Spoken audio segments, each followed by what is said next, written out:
Good day. Welcome to my channel, MoneywayTV. My name is Chidozie Nzeka. I'm your regular host on this channel. We are going to be talking on production of Vaseline or how to make Vaseline. Remember, Vaseline in quotes is a brand name, another company's name, but it's generally called petroleum jelly. So we are going to be doing a Vaseline with two ingredients, that is petroleum jelly and paraffin oil. You may also know that petroleum jelly is very expensive these days. So the trick or the brain behind it is that we try to find a way around it so that we will bring down our cost of production and at the same time dish out a quality product in the name of petroleum jelly to our customers out there. So please like, share and subscribe to my channel because this will go a long way to help me in motivating me to roll out uh, valuable contents like this. And also, if you have any comment or question, kindly address it on the comment section. I do reply comments. Also, I want to use this opportunity to plead with most some of you that uh, reach out to me to get one information or the other during the training or purchase of equipment or chemical items. If there is a little delay in my responding or delivering, please bear with me. Always remember that I'm also an active producer, and you know that production is a hell of uh, tedious job. It's not easy. It always takes one running around and doing the production, sourcing of raw materials and marketing. You understand? And uh, joining in with this on content creation is not funny at all. So I'm always here to serve you better. Don't panic when there is any delay in delivering to you, both in questions, both in source of equipment, both in sourcing your chemicals for your production. So stay with me and remain blessed. Let's dive into the video because I don't want it to take a long time. Thank you and God bless you as you watch.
So we have come to the end of this video.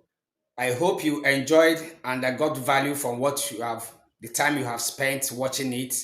If you have gotten value on this, please share to anyone that you know is trying to start a Vaseline production so that they can watch and learn from this.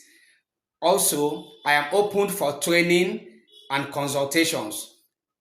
If you need my services, you WhatsApp the number on the screen and I will answer you promptly. Thank you and God bless you. Remember to subscribe, like, and share this video, and as God bless you. Thank you and remain blessed.